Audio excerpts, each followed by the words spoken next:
estamos de vuelta aquí en Más que Noticias. Bueno, y los nuevos integrantes de la bancada Unión Regional fueron presentados en el Congreso. Su vocero, William Monterola, señaló que esta agrupación asumirá una posición crítica, constructiva, fiscalizadora y de respaldo a las acciones del gobierno. Humberto Lay, integrante de esta bancada, rechazó el calificativo de tránsfuga porque aseguró que continúa integrando el partido Restauración Nacional y aclaró que Alianza por el Gran Cambio, que es el grupo al que él, digamos, por el cual él estaba, o la bancada que él pertenecía, fue solamente una alianza electoral. Bueno, y justamente se encuentra conmigo el congresista Marco Tulio Falconi. Él es miembro de esta nueva bancada Unión Regional. Es una de las personas que se retiró de Perú Posible también. ¿Cómo está, congresista? Muy buenas tardes y muy contento de estar en este prestigioso medio de comunicación. Congresista, primero un poquito respecto a lo que pasó con Perú Posible. ¿Cómo ve ahora a este grupo luego de la salida de las 5 renuncias de ustedes? Bueno, el partido de Perú Posible es bien, actualmente todavía representa la tercera fuerza dentro del Congreso de la República. Particularmente yo le guardo la mayor consideración y afecto tanto al partido como al presidente Alejandro Toledo. Las relaciones que tenemos entre los integrantes son las relaciones cordiales que debemos de mantener a través del diálogo. También es importante ser presente que tratándose del caso de William Monterola, Cecilia Tait, Mariano Portugal y yo, nunca estuvimos inscritos en Perú Posible. Eran invitados. Y eso aparece en el registro de organizaciones políticas. En el caso de congresista Norman Lewis de igual manera. Entonces ahí no cabe el término transfuga ni cosa por el estilo, ¿no? Y ahora nosotros, los que nos hemos integrado más, la congresista Alcorta y Gaby Pérez, que son mujeres muy honestas, muy decentes y muy competentes, ¿no? Entonces, pero usted dice que no cabe el término de tránsfuga porque no pertenecen a Perú Posible, no militan, no han militado. Pero sin embargo, sí que es un problema esto, o no lo ve usted como un problema esto de estar cambiándose o generando nuevas bancadas. Cuéntenos por qué lo ve como positivo. Hay mucha gente que lo ha criticado. Mira, aquí nosotros estuvimos en Estados Unidos, que viajó una delegación, y uno de los grandes problemas del Estado americano es de que tienen 2 grandes partidos, el Partido Republicano y el Partido Demócrata, y mucha gente decía, esto es lo peor que nos puede pasar, porque la concentración del poder es tan grande en estos 2 partidos que hay mucha corrupción. Ojalá que hubiera más partidos. ¿Corrupción en qué sentido? Corrupción política, el tema de los lobbies en Estados Unidos es un tema sumamente grave. Pero es un tema, digamos, de bancada, de grupo para afuera, pero internamente ¿usted cree que el de tener fuerzas políticas grandes favorece que a favoritismos igual dentro de los grupos? ¿Qué es lo que viene sucediendo? O sea, ¿por qué digamos, los partidos tradicionales hacen tanto problema sobre este tema? Dice de que lamentablemente el voto preferencial perjudica y que esto es lo que se viene presentando en el Congreso, que hay un fraccionamiento muy grande. Es que también, digamos, en el caso de las provincias o las regiones, no estamos debidamente representados o no tenemos ninguna posibilidad de participar. Es por eso que dice, bueno, pero deben ser las listas cerradas, y aquí en Lima nosotros, los dirigentes de los partidos, establecemos un proceso electoral. Antes de que se lleve a cabo el proceso electoral, ellos ya saben cuál va a ser el resultado. Entonces, definitivamente, o sea, el propio elector, o sea, tú no le puedes obligar, o sea, decir cómo yo voy a votar por este partido, y la relación interna que ha previamente establecido el partido con unas elecciones, entre comillas, pseudoelecciones, entonces le quieren obligar al partido. ¿Y por qué duda usted de la democracia interna de los partidos? Porque en la práctica nunca ha habido, y eso nosotros lo sabemos perfectamente. En los 80, escribía hoy Mirko Lauer, había la dictadura de las cúpulas partidarias. El drama es que ahora hemos pasado a la dictadura de los impredecibles, es lo que dice hoy.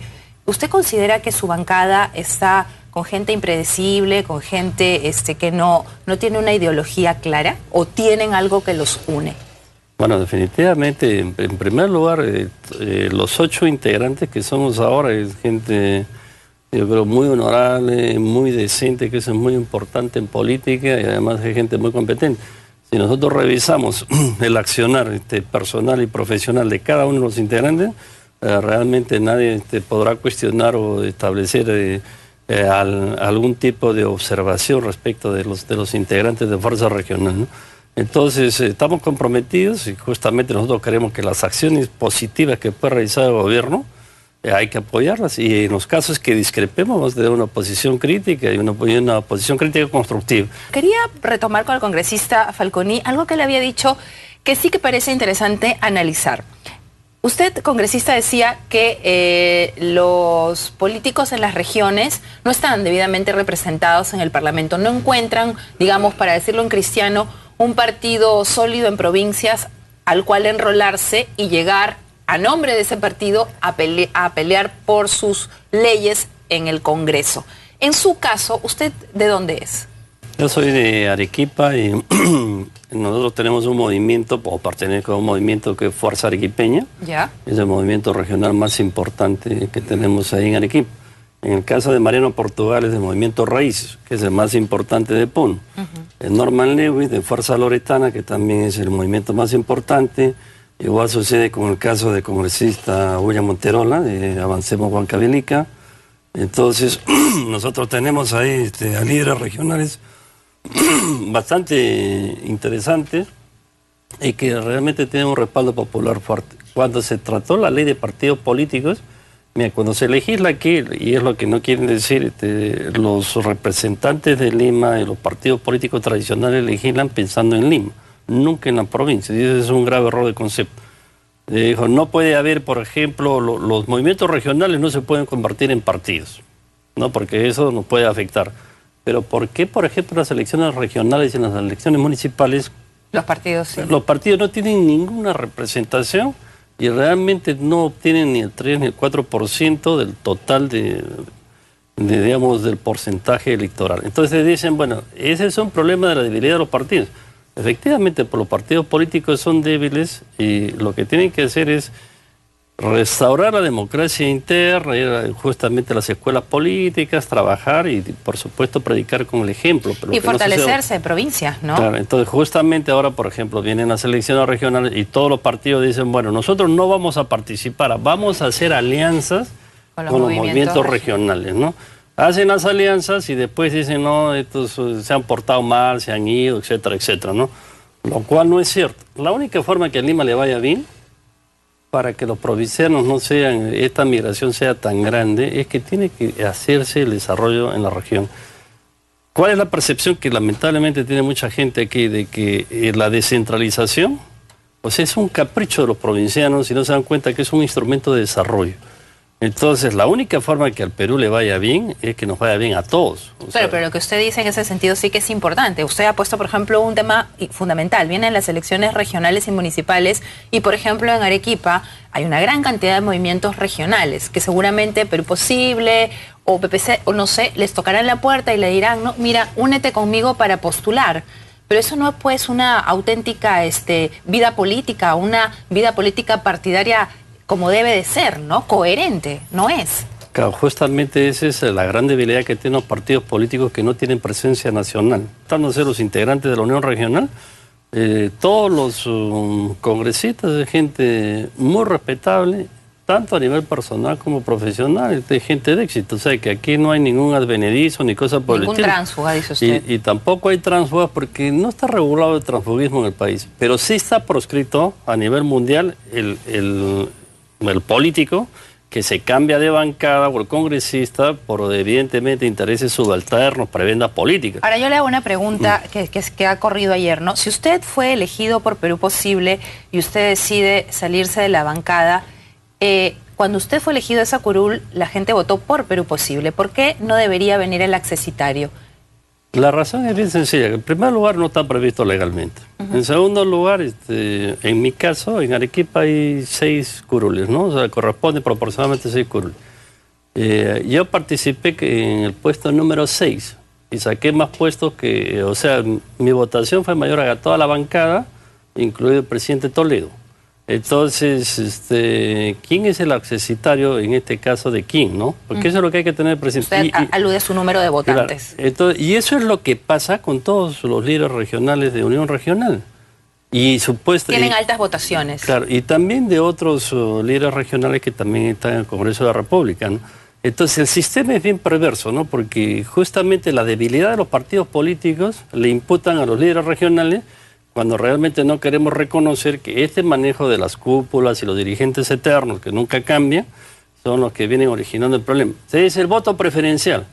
Por ejemplo, el caso de Lourdes Alcorta fue la congresista mujer más votada por Lima. Sí, ¿no? invitada. Entonces, ¿y qué puesto le dieron, no?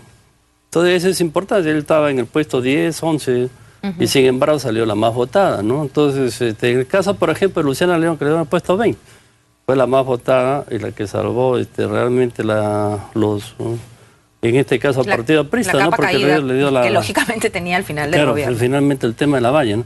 Y así el caso de Marta Chávez, por ejemplo, estuvo como puesto número 36, ¿no? Y sin embargo, ¿por qué votaron por ella, no? Entonces nosotros, o sea, cuando queremos, o sea, decir de que hay debilidad en los partidos políticos, esa es culpa de las regiones, son culpa de estos advenedizos, son culpa de estos incompetentes, pero nunca los partidos políticos hacen un mea culpa y dicen, bueno, efectivamente algo estamos haciendo mal en los partidos políticos, que no tenemos presencia en las regiones, ¿no? Entonces, si hoy día tú revisas y lo puedes revisar históricamente, actualmente hay solamente 2 regiones de las 25 que tienen participación en los partidos políticos, ¿no? Que el presidente del gobierno regional. Pero seguramente en esta próxima elección va a ser muy difícil que algún partido tenga representación en el gobierno nacional. Y si tú revisas el nivel de las alcaldías, todos no llegan ni al 5 al 6%. ¿De eso tienen la culpa las regiones o tienen culpa los partidos políticos? Evidentemente tienen la culpa los partidos políticos. Si los partidos políticos no hacen reingeniería, no se modernizan, lamentablemente siempre vamos a tener este problema, ¿no? Entonces, lo que queremos es de que haya democracia, que haya organización y también tiene que haber apoyo del Estado. Los partidos políticos, el Perú es prácticamente el único país en Latinoamérica que no tiene financiamiento para apoyar a los partidos políticos. Entonces, ¿cómo pueden tener vida los partidos políticos si no tienen financiamiento? Ahí viene otro problema. Toda una reestructura, pero es interesante escuchar su posición como parlamentario de una región. Máxime, si en su bancada hay de Loreto, Huancavelica y Puno, más usted, Arequipa, va a ser Huancavelica va a ser una bancada, diría usted, que va a estar guiada por intereses regionales. Evidentemente, y adicionalmente que también, bueno, vamos a tener aquí a la representante, bueno, de acá de Lima, porque está Lourdes, está Cecilia y está Gaby, ¿no? Les ha tocado la Comisión de Descentralización, además, ¿no? Bueno, eso se va a ver recién el día viernes, ¿no? Pero les tocaría. Bueno, sería idóneo que nos toque, ¿no? Vamos a ver qué es lo que pasa, porque en el Congreso lo que mandan son los votos, ¿no? Ahora, la señora Alcorta acaba de decir que se van a reunir para ver este tema de las acusaciones constitucionales planteadas por el fujimorismo y la denuncia penal y etcétera. ¿Cuál es su posición personal? Bueno, en primer lugar, yo quiero decir que yo soy abogado, ¿no? Y te doy una opinión, en este caso técnica. Yo particularmente estoy en desacuerdo. Y la razón es bien sencilla. Estos audios, al margen de que sean ciertos, que no hayan estado editados, supongamos que fuese cierto eso. ¿Esta es una prueba lícita o es una prueba ilícita? Es ilícita, lo han dicho todos los especialistas, ¿no? Todo el mundo sabe que esta es una prueba ilícita. Y si es una prueba ilícita, entonces si esta prueba ilícita se puede meritar, no se puede meritar. Y adicionalmente ahí viene otro tema de fondo, ¿no? Si esta prueba ilícita está afectando un derecho humano fundamental. ¿Por qué, por ejemplo, esta prueba ilícita que fue ofrecida a varios medios la rechazaron, dijeron, esta es una prueba ilícita, yo no puedo divulgar, ¿no? Entonces, definitivamente, o sea, la primera exigencia es si pasa este test de legalidad, de legitimidad. Si no pasa el test de legitimidad, realmente carece de objeto. Pero usted, digamos, ya, formalmente no apoyaría el tema porque efectivamente tener un audio obtenido ilegalmente viola un derecho humano, ¿no? Claro. Que es el de la privacidad. De acuerdo, eso formalmente. ¿De contenido? De contenido el tema es bien sencillo. Si tú contratas a un abogado, el caso en este caso del abogado Pedro Cateriano, porque todavía no era ministro, lo que él hizo era correcto. Más bien, si no hubiese hecho lo que hizo, sí habría que denunciarlo, porque él como defensor del Estado tenía la obligación de utilizar todos los medios legales y legítimos para hacer valer los derechos de su patrocinado. En este caso el Estado, y el Estado somos todos los peruanos. Pero insinuarle un poco a la jueza o advertirle un poco a la jueza las consecuencias de admitir una ejecución extrajudicial, ¿no es un poquito inferir? No, de ninguna manera. Para eso son los abogados. Los abogados tenemos que persuadirlo al juez, tenemos que darle argumentos y dice que está influenciando. Y yo como abogado tengo la obligación de recurrir a todas las autoridades. Y si finalmente para que se haga justicia tengo que recurrir al Papa, voy al Papa. Y nadie me va a decir que estoy haciendo interferencia ni que estoy ejerciendo presión. Si nosotros no sabemos cuál es la función y el trabajo del abogado, eso es bastante grave. El abogado tiene el derecho de solicitar reunirse con todas las autoridades que puedan defender, o sea, los intereses de su cliente. Puede darse el caso que el abogado esté equivocado. Yo le puedo decir al juez, o si tú eres la jueza, señora jueza, yo le exijo que usted, o sea, administre justicia conforme a estos argumentos.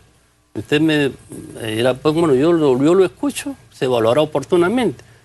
Yo pueda que esté equivocado, pero yo como abogado tengo que cumplir con esa función. De acuerdo. Siguiendo su argumento, y además el argumento dado por el primer ministro, la ley ampara la reunión.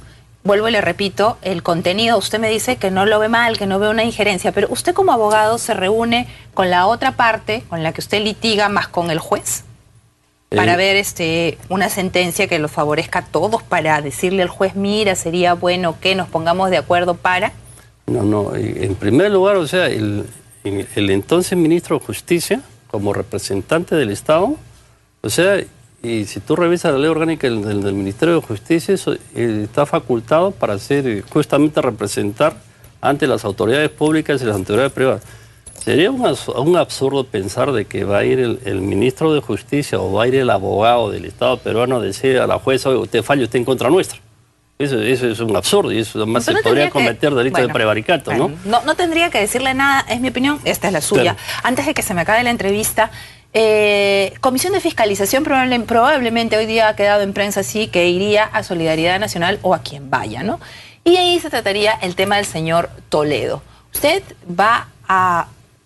Voy a usar esta palabra, no necesariamente es que es la que le quiero aplicar, pero es lo que se usa para que la gente me entienda. ¿Usted personalmente va a blindar al señor Toledo o le quedan dudas respecto al caso Fernenburg como para que todavía se lo piense?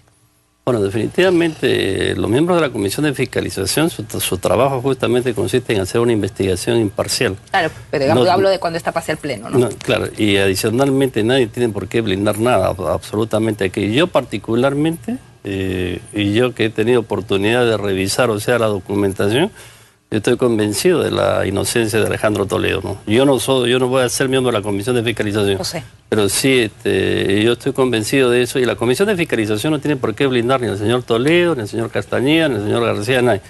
Pero tampoco se trata de hacer una persecución, ¿no? Una caza de brujos. Debe de actuarse imparcialmente con desapasionamiento. Si efectivamente hay responsabilidad en cualquiera de los casos que se investigue, definitivamente que se llegue hasta las últimas consecuencias. Pero no por una consigna política, vamos a decir, bueno, en este caso vamos a perjudicar o vamos a concluir que hay responsabilidad, ¿no?